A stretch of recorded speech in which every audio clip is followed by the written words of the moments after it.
आगेस खुलुमबाय कामसर बर' चेनेलानो फिन खेबसेबाव बयखौबो बरायग्रोनाय जाबाय दा आं दंफैयो बगिबिलि सिङाव थानाय मोनाबिलि सेन्टाराव जोंनि फंबाय सासे दं कम्पिउटार दुकाननि बिथाङा दाखालि बावैसो गभर्नमेन्टनि साख्रि मोनदों गतिके बे गभर्नमेन्ट साख्रि मोनदों लानाय फंबायसिमसो जों सोंनो नागिरदों जाहाथे गभर्नमेन्ट साख्रि मोनबाय बा माबायदि गोजोननाय मोनदों बेखौनो एसे फोरमायनो नागिरदों दा जों दंफैयो फंबायनि दुकानाव फंबाय आंनि चेनेल जानानै खुलुमनाय थाबाय खुलुमबाय बेखौ लालाय गिबियावनो फंबाय गावनि सिनायथिखौ होलाय खुलुमबाय बयनिसिमबो मा नाम मोनलाय चेनेल कामेस्वर बर' ना कामेस्वर बर' चेनेलनि नायगिरि बयनिसिमबो खुलुमनाय थाबाय ओमफ्राय आंना मुङा अनजालु बसुमतारी गामि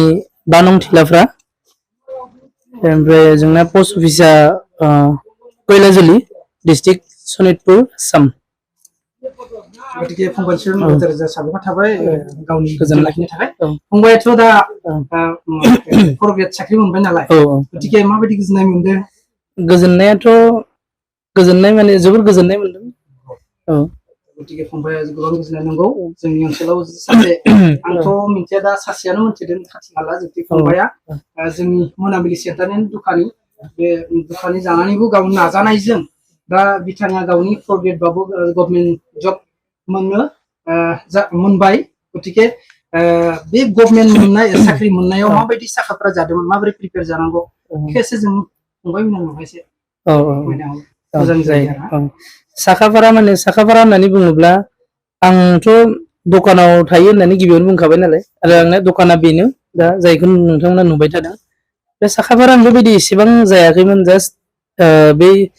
एडभार्टाइजमेन्ट ओंखारनाय समाव एप्लाइखौ खालामबाय एप्लाइ खालामनायनि उनाव जिखिनि हायो दखानावनो थानानै एसे एनै जिके नायबाय ओमफ्राय बिदिनो आसामिस स्ट'रिफोरखौ नायबाय एसे एनै आरो जायखौ सिलेबासाव होदों जेनेबा ग्रामार आरो मेथ्स गासैखौबो एसे एनै नायबाय आरो ओमफ्राय आंनि साखाफारा जेनेबा बेखिनियानो आरो एसेबां माबा गैया ओमफ्राय आरो मोनसे खोथाबाव जेनेबा आं दखान होनायनि सिगाङाव सानसे समाव माने जोंनि खाथियाव मोनसे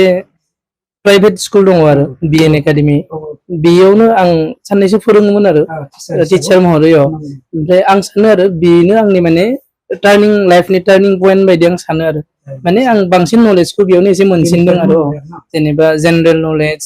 जायखिजाया इंलिश ग्रामार बेफोरखौ बेयावनो एसे फोरोंनाय समावनो एसे रिभाइस जाबोफिनदों आरो बावगारनाय माखासेफोरा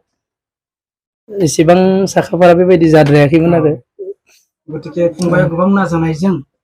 गतिके साख्रिखौ मोनबाय जोंबो गोजोननाय थाबाय गतिके इयुनावबो बिदिनो गोजोनबाय था जों खावलायो जाहाथे फंबाया गोबां खस्थ'नि गेजेरजों बे दखान सालायनायनि गेजेरजों गावनि गथ'खौबो बे स्कुलाव फिस बर'नो एबा न'खरखौ सालायोमोन दा समाव बिथाङा साख्रि मोनबाय जोंबो गोजोननाय मोनदों गतिके आं बे ब्लग बानायनायनि मेन उद्देश्यआनो मेन कारना बेनो जाहाथे फंबाया एसे सेयार खालामबाय गावनि गोनांथि एबा नलेजखौ जाहाथे जोंनि जायफोरा फरायबाय थादों बिसोरो फरायबाय था जायफोर फरायनानै जे न'आवनो दं बिदिनो साख्रि नागिरबाय थादों बिसोरो जाहाथे मोजां गावनि साख्रिखौ गाव नागिरबाय थायो सेस्था खालामबाय थायो जाहाथे गभर्नमेन्ट साख्रिखौ नाजायो गतिके जों खावलायो बिदि नाजाबाय थाबा सानसे समाव निस्सय मोनगोन जों मिजिंथियो गतिके फाल्तु जानाङा जोंनि बर' लाइमोन एबा बिनानाव मोना बेखौनो आंनि मेन थांखिया बेनो बे ब्लग देखायनायनि थाखाय गतिके आं दायो आंनि चेनेलखौ जायफोरा मोजां मोनो नायगिरि बिथांमोनखौ रोजा रोजा साबायखर होबाय आरो जायफोरा लास्टसिम जोबजासिम नायबाय बिथांखौबो रोजा रोजा साबायखर होबाय आरो जायफोरा गोदान फैदों प्लिज अननानै आंनि चेनेलखौ साबसक्राइब खालाम जों जाहाथे आवगायनो थाखाय एसे थुलुंगा मोनो बेखिनिखौ बुंनानै आं